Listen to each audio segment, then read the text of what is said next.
자, 말씀 전하겠습니다. 믿어야만 들어가는 안식입니다. 이스라엘 백성이 출애굽 후에 홍해를 건너서 약속의 땅으로 향하고 있을 때 그들은 이미 하나님의 위대한 구원을 경험한 자들이었습니다.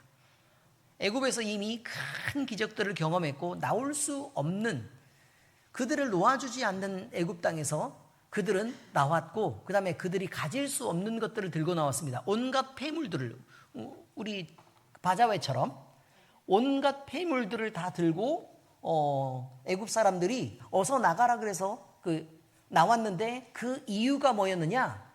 예배하러 가기 위해서였습니다. 잘 읽어보시면 거기 나옵니다. 예배하러 가기 위해서. 그런데요, 그렇게 나온 사람들이 놀랍게도 단 두 사람인 여호와와 갈렙을 제외한 대부분은 가나안에 이르지 못합니다. 갈렙입니다. 자, 그 이유는 무엇입니까? 그들은 하나님의 약속을 믿지 않아서입니다. 그들은 모세를 통해 하나님의 말씀을 들었지만 그 말씀을 자신들, 자기 자신의 믿음과 직접 결부시키지 못했습니다. 히브리서 기자는 바로 이 사실을 우리에게 다시 상기합니다. 그들과 같이 우리도 라고 얘기하는데, 그때의 상황이 있었을 텐데 그것이 우리와 무관한 일이 아니다.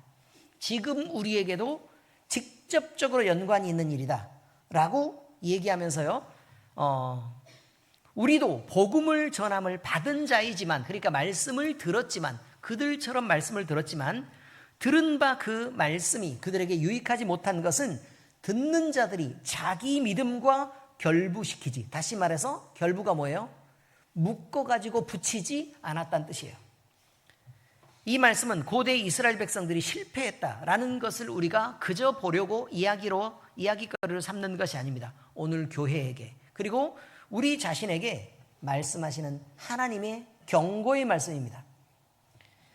예배의 자리마다 말씀이 선포됩니다. 그리고 찬양이 울려 퍼집니다. 그리고 늘 기도합니다. 그런데 믿음이 없는 귀는 늘 닫혀 있습니다. 나와 무관한 일이 되고 선포된 말씀들이 나와 아무 상관이 없는 말씀으로 그저 지나갑니다. 그러면 하나님이 우리를 구원하시겠다, 또 우리를 살리시겠다, 우리를 풍요롭게 하시겠다 하는 이 모든 약속은, 그리고 우리를 평안하게 하겠다는 그 언약의 약속은 남아있지만 실제 그 약속 안으로 들어가는 사람은 극히 적다는 것입니다. 이 많은 사람들이 함께 예배를 하고 있지만 그 중에 한 사람, 두 사람, 이 사람들이 이 모든 것들을 다 누리게 되고요, 그걸 차지하게 되는 거예요. 그리고 나머지 한 100만 명쯤 되는 사람들이 어떻게 됐다고요? 다 죽었다 그 말이에요. 여호수아와 갈렙을 제외한 나머지 사람들이 다 죽었다고요. 그러니까 우리는 단순히 이렇게 생각하기 쉬워요. 그래도 여기 모인 사람들만큼은 다 구원받지 않겠냐라고 생각하는데 큰 착각입니다. 중요한 건 내가 아니면 안 되는 일이에요.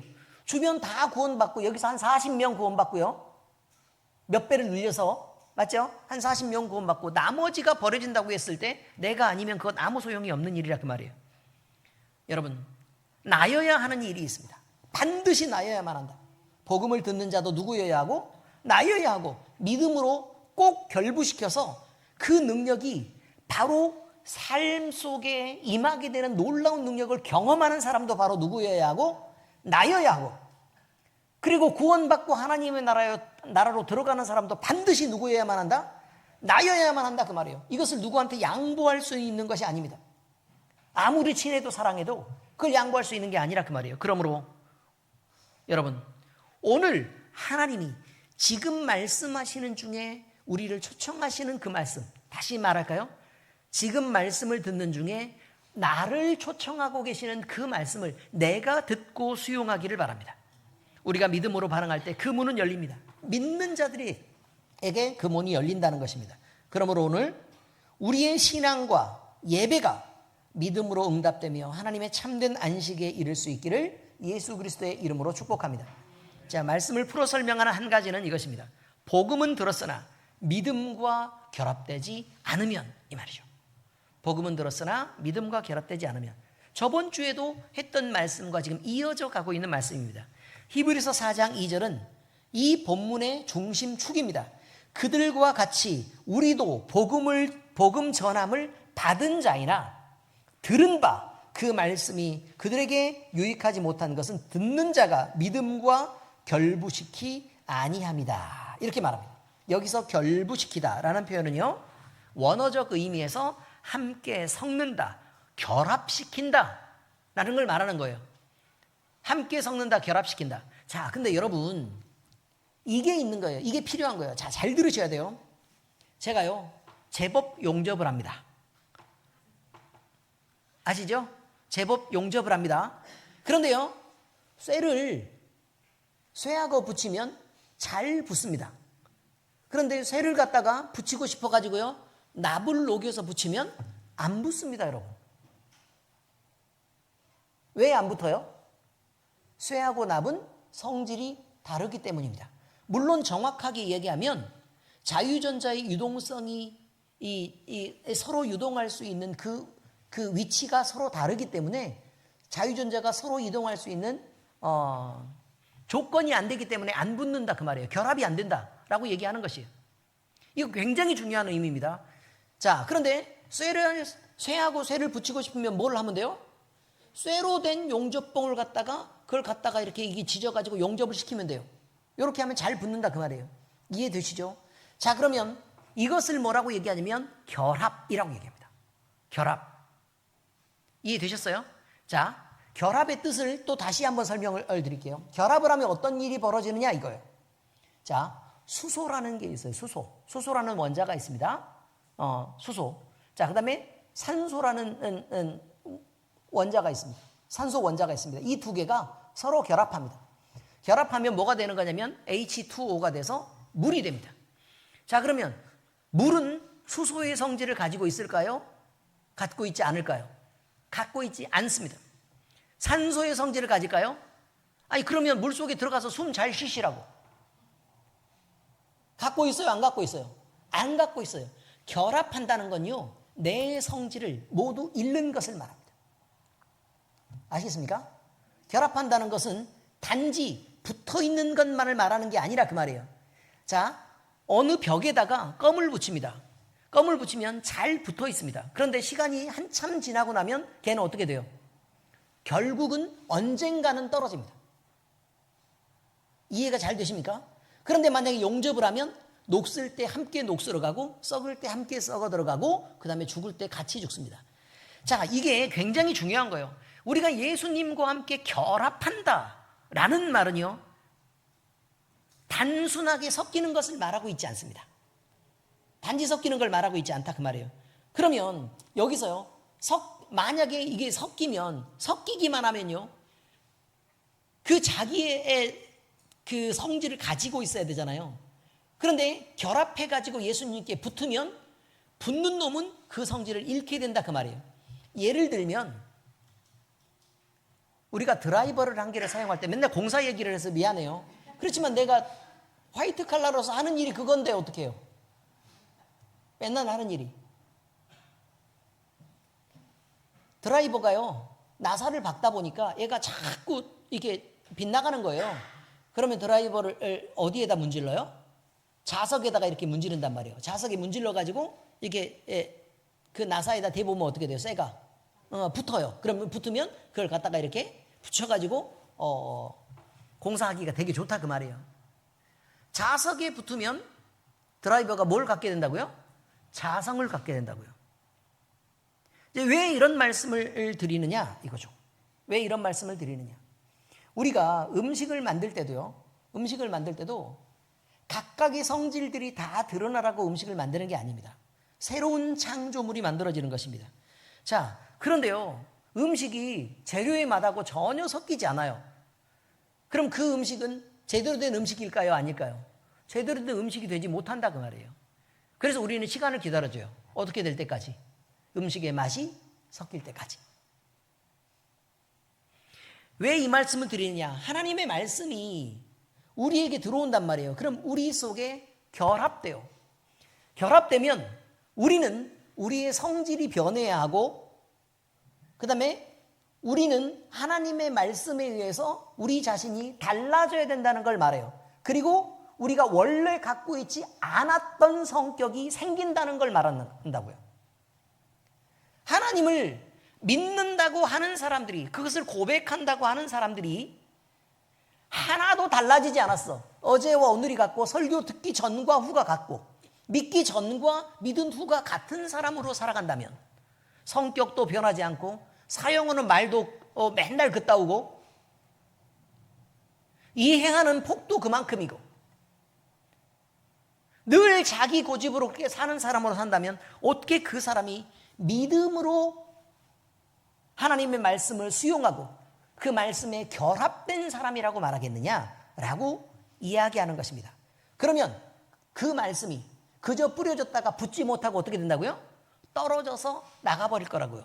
그러면 말씀으로, 생명으로 연결이 되지 못하는 그런 결과가 만들어지겠죠. 히브리서 기자는 여기서 이스라엘 광야 시대를 거울 삼아라 라고 말하고 있습니다.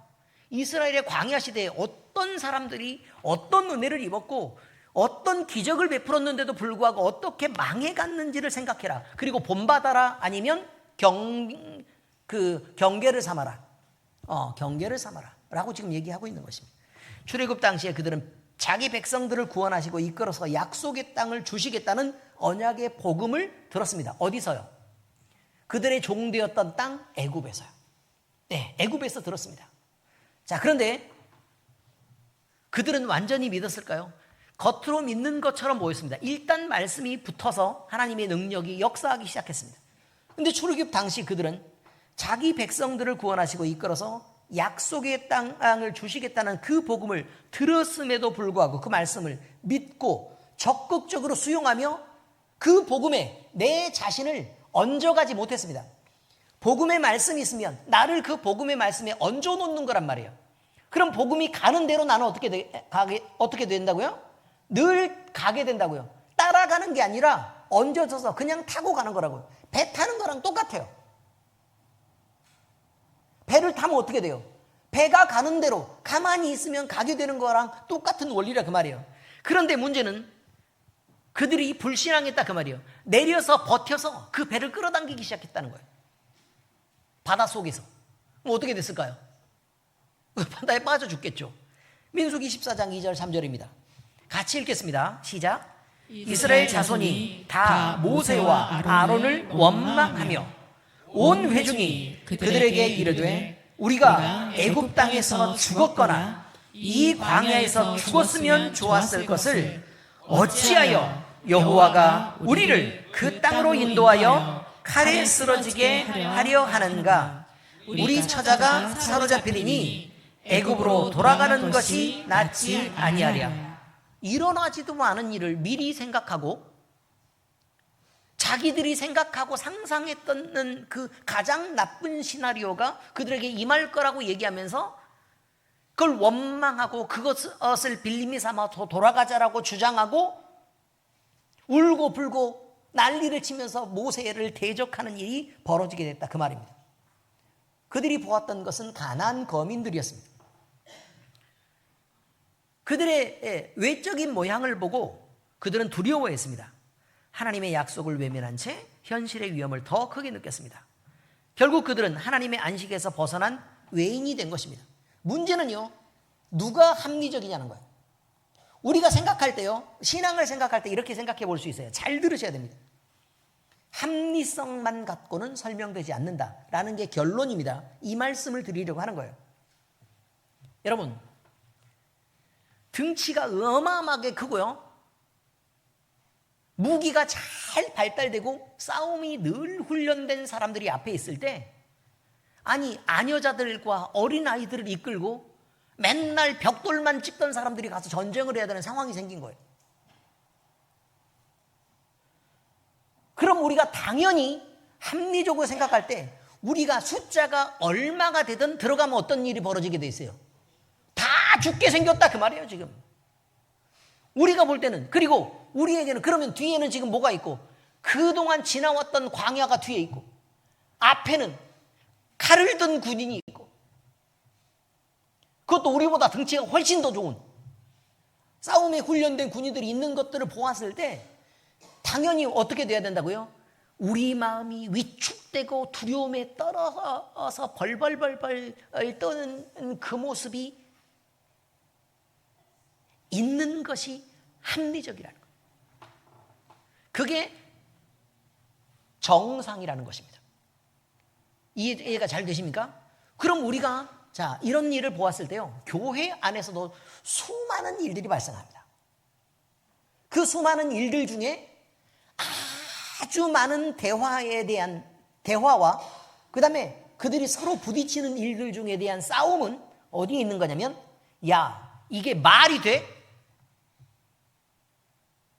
이게 합리적이야? 왜 말도 안 되는 일을 자꾸 하려고 해? 응? 이거 누가 봐도 안 된다는 거야. 밖에 나가서 누구한테 다 물어봐. 다 안 된다 그러지. 남들이 다 욕하는 일이야 라고 얘기하는 일도 얼마든지 있을 수 있다고 얘기하는 것입니다. 이해가 잘 되십니까? 그렇게 되죠. 한 가지 말씀을 드립니다. 우리 39명이 남았답니다. 39명. 몇 명이요? 39명. 어디를 지원하는 39명이 나왔냐면 거기 여기 히말라야 산맥에 있는 네팔에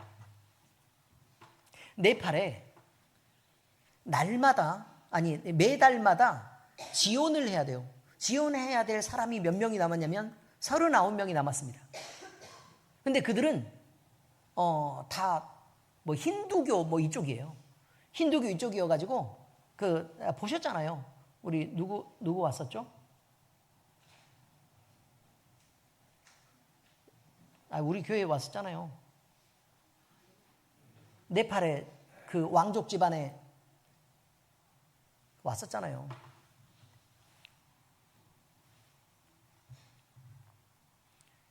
근데 걔네들이 너무 가난한 거예요. 너무 가난해요. 부자들은 아무리 복음을 설명해도 듣질 않아. 근데 너무 가난한 사람들은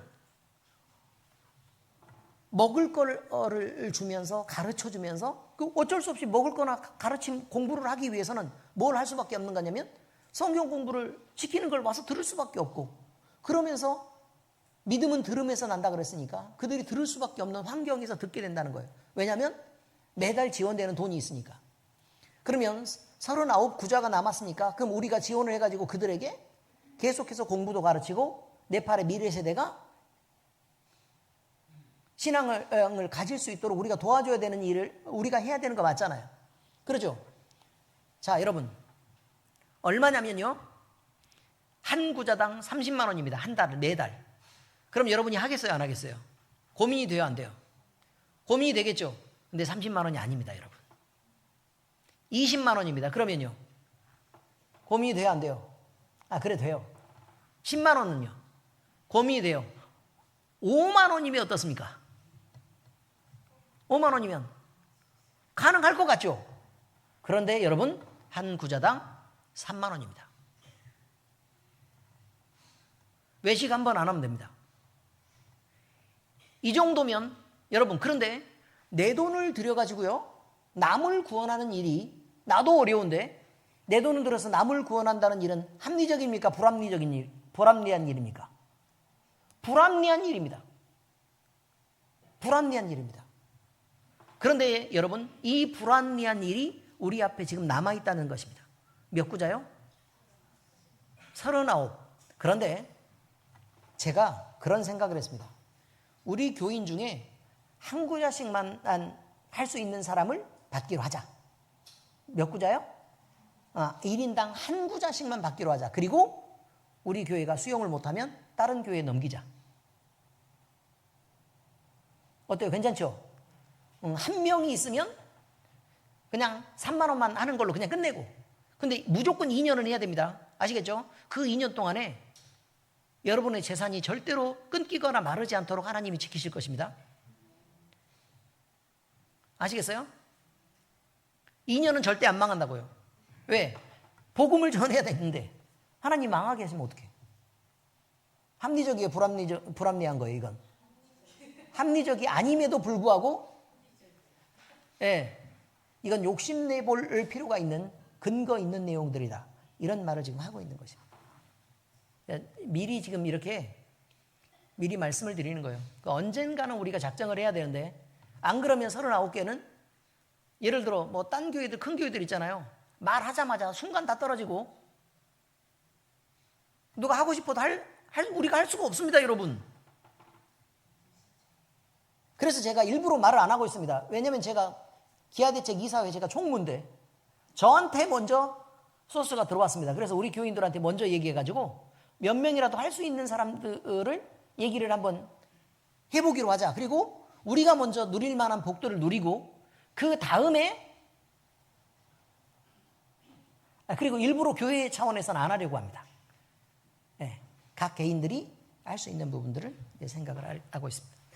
아무튼 그렇습니다.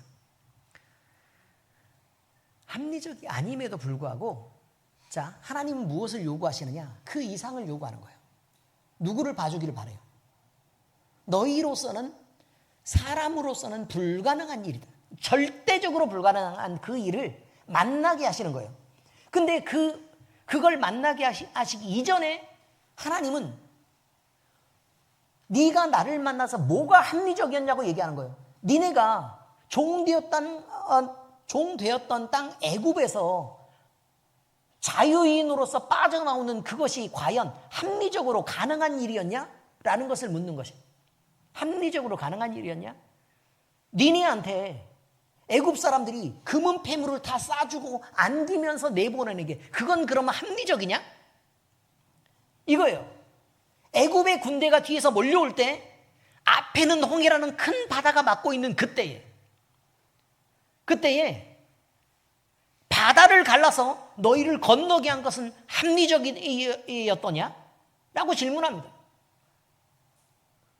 그리고 너희가 목마를 때에 반석을 쳐서 물을 내서 온 백성들이 다 그걸 마시게 했던 건 그건 합리적이냐? 니네가 상상할 수 있는 것으로 이루어진 거냐? 이거예요. 너희들이 판단하는 그것으로 신앙을 말할 수 있냐? 많은 걸 보여준 것입니다.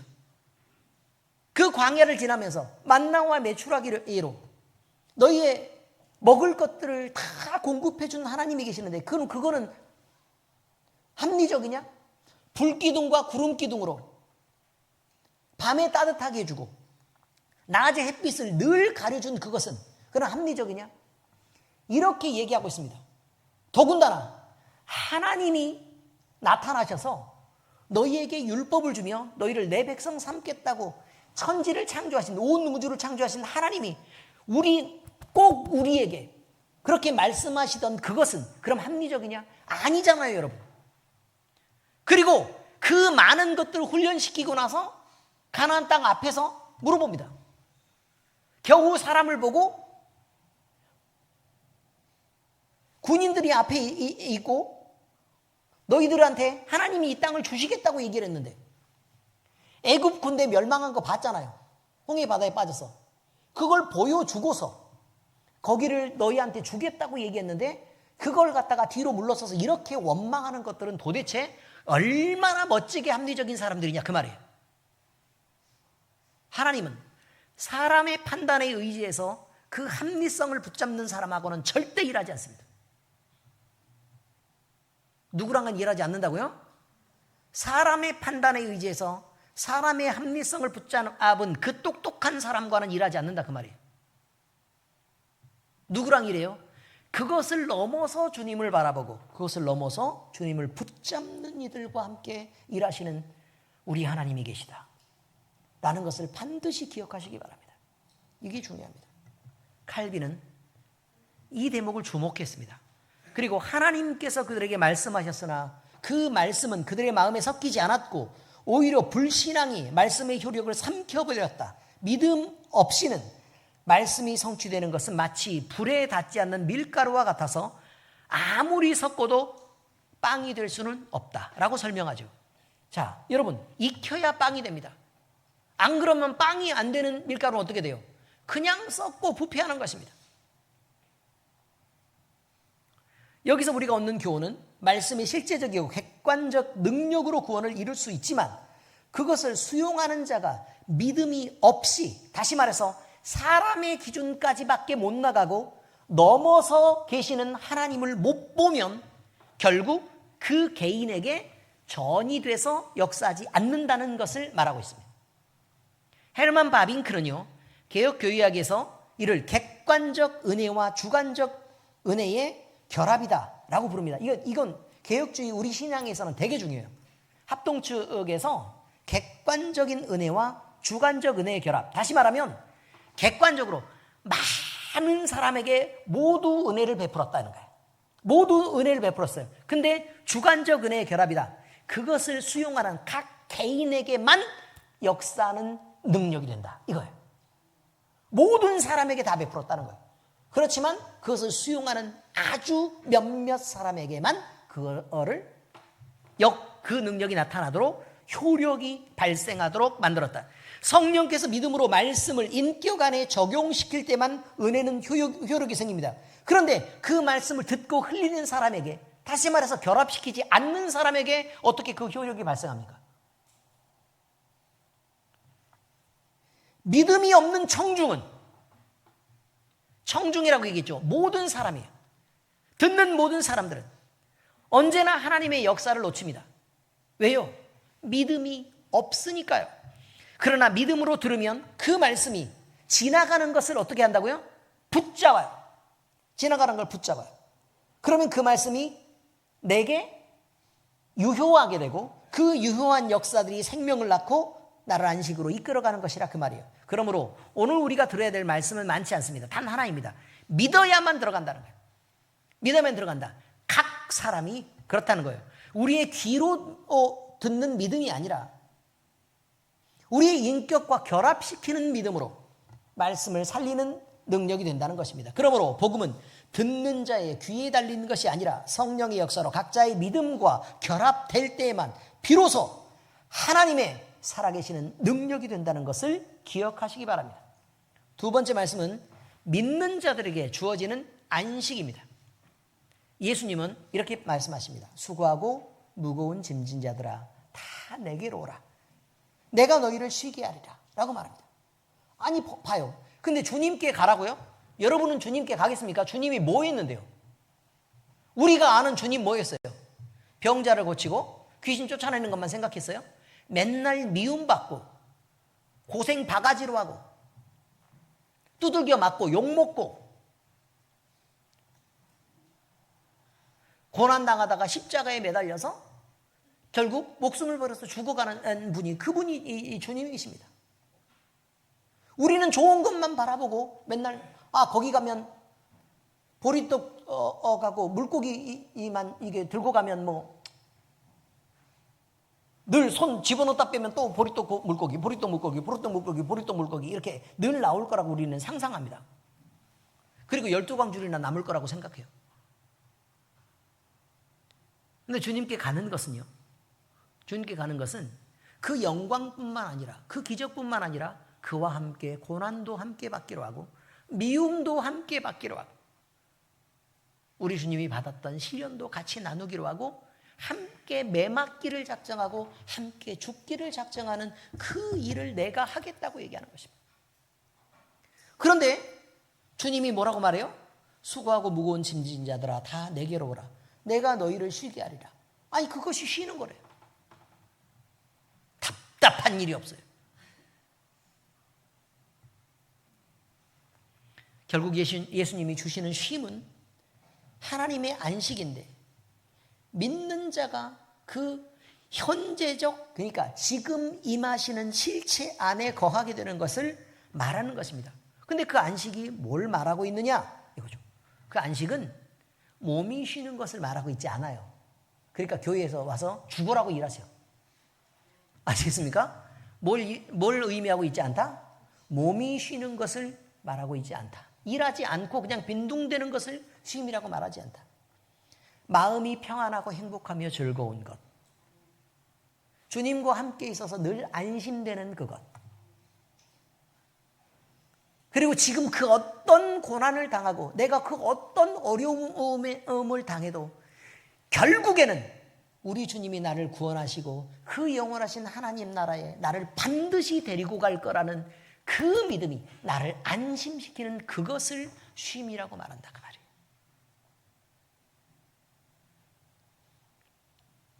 여러분, 들어간다라고 말합니다. 이미 믿는 우리들은 저 안식에 들어가는도다라는 것을요, 들어가고 있다라고 표현해요. 현재형으로 쓴단 말이에요. 근데 성경에서 왜 들어가고 있다라고 표현할까요? 현재 진행형으로. 왜 들어가고 있다? 이것은요, 이미와 아직이라는 개념으로 우리가 정의됩니다. 이미와 아직. 이미 주님께서는 십자가에 매달려서 돌아가셨고, 그 돌아가신 그 대속의 값에 대한 지불은, 알겠어요? 대속의 은혜는 만민에게 이미 지불됐다는 거예요.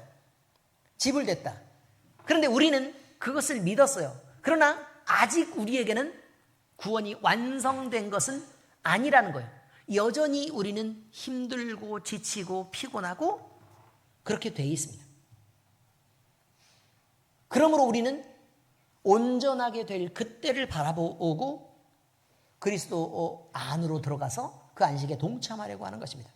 바울 사도는요, 그러므로 우리가 믿음으로 의롭다 하심을 받았으니 우리 주 예수 그리스도와 말미암아 하나님과 화평을 누리자라고 얘기합니다. 아니 근데 꼭 사람들이, 미련한 사람들은 그거예요. 꼭 덤벼도 하나님한테 덤벼요. 그렇지 않습니까? 아니 하나님과 싸워서 이길 수 있는 사람이 있습니까? 기왕이면 사람하고 싸우고 세상하고 싸우고 그래야 되는데, 그럼 이길 어떤 무슨 근거라도 조금은 있잖아요. 근데 하필 하나님하고 싸워요. 하나님하고 싸우면 하나님의 승률은 몇 %예요? 100%. 나는요? 싸우는 나는 제로죠. 그 완벽한 0이에요. 0에 수렴한다가 아니라 그냥 0. 미련하지 않습니까?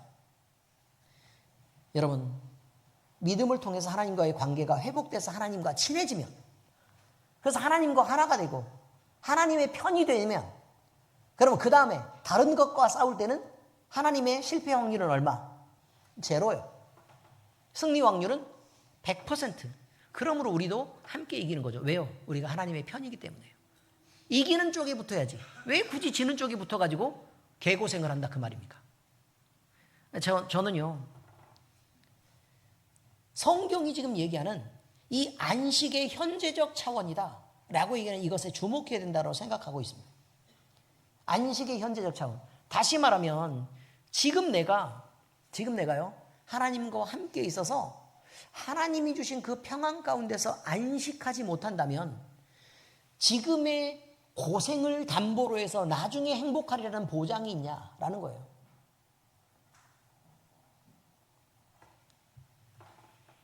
그러므로 여러분, 하나님이 주신 안식은 하나님과 함께 연합하게 되면 지금도 평안하고 나중에도 보장되는 그것이다 라는 것을 잊지 마시기 바랍니다. 개역 교의학에서 헤르만 바빙크는 이렇게 설명하죠. 그리스도 안에서 신자는 더 이상 구원을 향해 나아가는 자가 아니다. 구원을 향해 걸어가고 있는 사람이 아니다. 목표는 저기 구원인데 우리가 걸어가고 저 방향을 해서 걷고 있는 게 아니라는 거예요. 그러면 구원이 이미 이루어진 거예요? 아직 안 이루어진 거예요? 그러니까 구원을 향해 걸어가고 있다면 아직 구원에 도착한 게요? 도착하지 못한 거예요? 도착하지 못한 거예요. 똑똑해졌네. 이렇게 오랫동안 설명해서 알아듣고. 아직 도착하지 못한 거예요. 근데 그런 것이 아니라 그 말이에요. 이미 구원의 안식 안에 들어와서 살고 있는 자다. 이미라고 얘기했으니까 이미 결과되었다는 거예요. 과거에 결과되었다. 이미 안식 안에 살고 있다. 그런데 그 안식이 완성된 날을 기다릴 뿐이다 라고 얘기합니다. 안식이 완성된 날을 기다릴 뿐이다. 그것은 내가 내 죄의 문제를 어떤 방식으로 내려놓느냐에 대한 문제가 있어요. 왜냐하면 하나님과 부딪히는 것은 늘 죄거든요.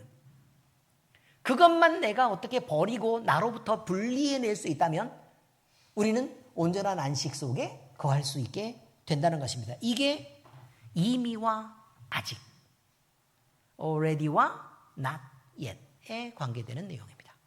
재미있죠? 네, 이걸 모르면요, 우리가 성경을 잘못 이해하게 돼요. 그래서 수많은 이단들이 만들어지게 되는 것입니다. 그러니까 이런 것들은요, 꼭 기억하고 있어야 됩니다.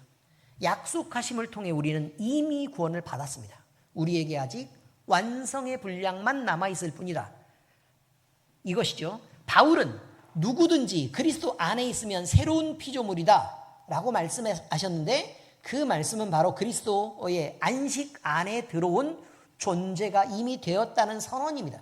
새로운 피조물이라는 건 새로운 피조물로서, 그러니 새로운 피조물로서 요구되는 변화와 새로움을 우리는 인정하고 살아야 된다는 것입니다. 여러분, 우리는 어떤 피조물이라고요? 새로운 피조물이라 이 말이에요. 이제 말씀 적용입니다. 믿음의 손으로 약속을 붙잡으십니다. 영국 런던의 세인트 스티븐스 월브룩 교회가 있는데요. 그 교회를 담임하셨던 토마스 왓슨 목사님이 있습니다. 근데 그 목사님이 설교의 내용 중에는 이런 게 있더라고요. 믿음은 약속의 문을 여는 손이요, 경외는 그 문을 지키는 자이다 라고 말했습니다. 자, 다시 말할까요? 어려운 말 오늘 되게 많이 나옵니다. 제가요, 시골에서 막 이렇게 목회하고 있으니까, 시골 김포에서 목회하고 있으니까 수준이 엄청 떨어질 거라고 이렇게 생각하는 사람들이 있단 말이에요. 그래서 제가 가끔 어려운 내용들을 이렇게 집어넣어요. 우리 수준이 높다는 걸 드러내기 위해서. 근데 내가 설명을 해주잖아요. 설명을.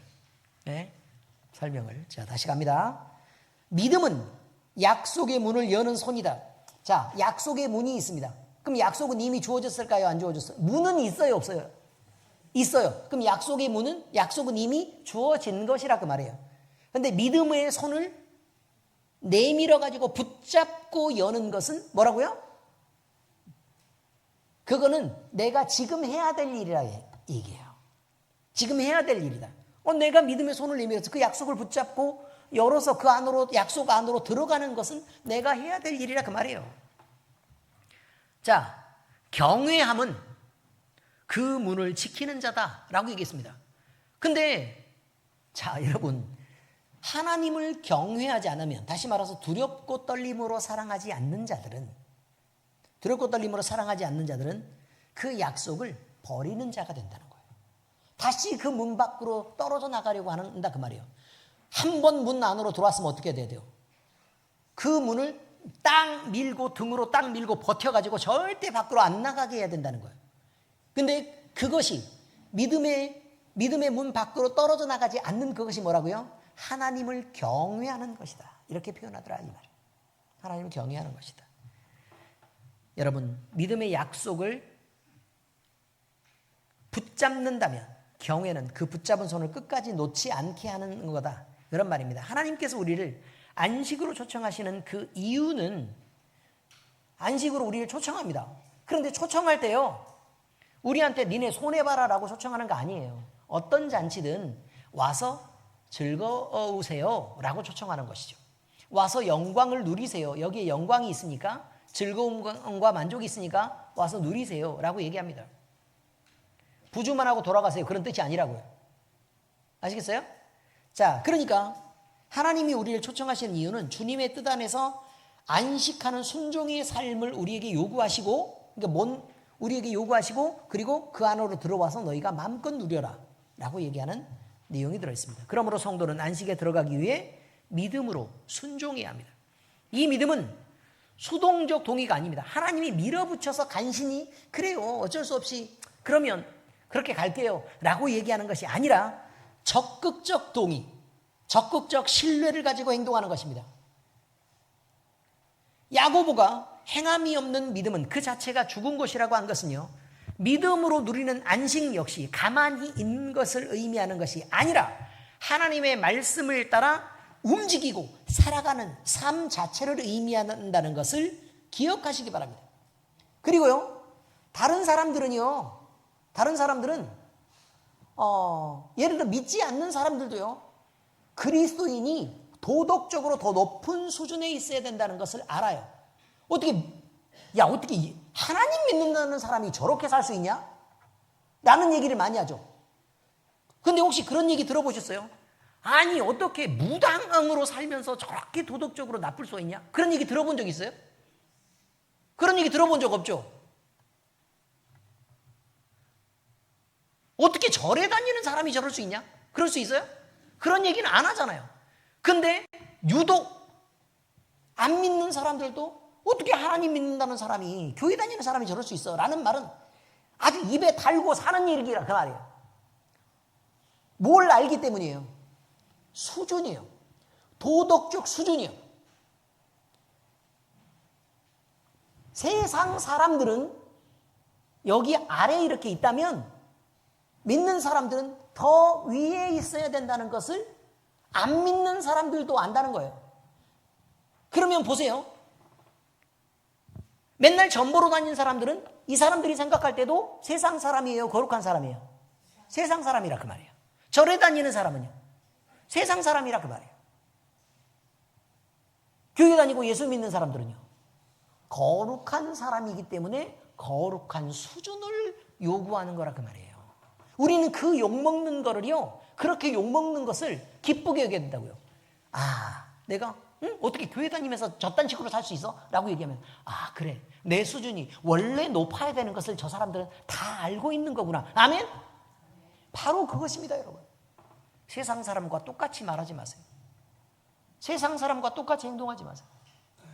그건 예수 그리스도가 우리를 통해서 드러내시고자 하는 그 거룩함에 대해서 우리는 적당하게 반응하지 못하고 있는 것입니다. 주님이 말씀하십니다. 요한복음 14장 23절 함께 읽겠습니다. 시작. 예수께서 대답하여 이르시되 사람이 나를 사랑하면 내 말을 지키리니 내 아버지께서 그를 사랑하실 것이요 우리가 그에게 가서 거처를 그와 함께하리라. 사실은 우리는 세상 사람들을 향해서도 사랑을 베풀고 더 높은 도덕적 수준을 나타내야 되는데 그렇게 하는 것은 남을 위한 게 아니라는 거예요. 누구를 위한 거냐? 나를 위한 거예요. 나를 위한 거. 누구 앞에서의 나? 주님 앞에서 나. 주님 앞에서 나를 위한 거예요. 왜냐하면 주님이 나를 얼마나 영화롭게 하실지를 내가 알고 믿고 인정하고 있기 때문에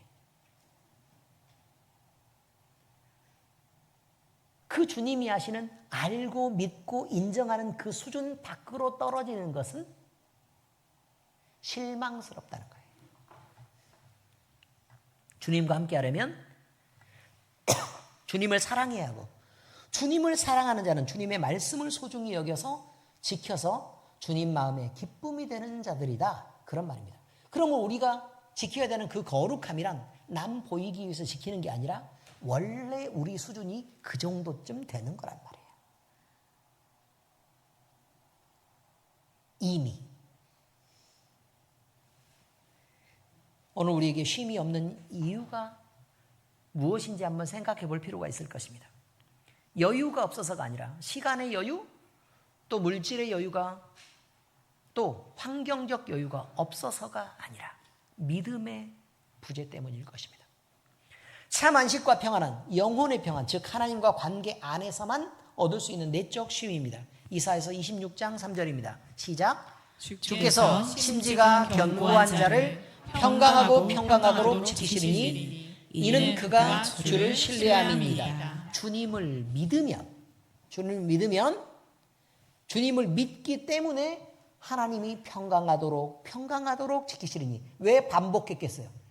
평강 속에 더 깊은 평강 속으로 우리를 인도하시고 그것을 지켜내실 것이니 주님을 신뢰함으로 우리의 믿음이 흔들리지 않을 때 하나님은 그 마음을 평강으로 붙드신다 그 말입니다. 사도 바울은요 감옥에 갇혔습니다. 그랬는데도 자족하기를 배웠다고 고백합니다. 이것은 하나님께서 자기 인생을 주권적으로 다스리기 때문에 주님을 신뢰하고 의지함으로 감옥 속에서라도 갇힌 중에서라도 얻어지는 평안의 고백이었습니다. 아니 살아도 주를 위해 살고 내가 죽어도 주의 것이니 라고 얘기했단 말이에요.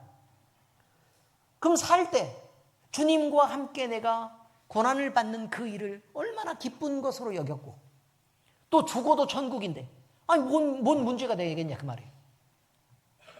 우리도 주님을 신뢰하고 말씀에 순종하는 그 순간 곧 안식의 시간이 주어집니다. 사랑하는 성도 여러분, 안식은 미래에 주시겠다는 약속이 아닙니다.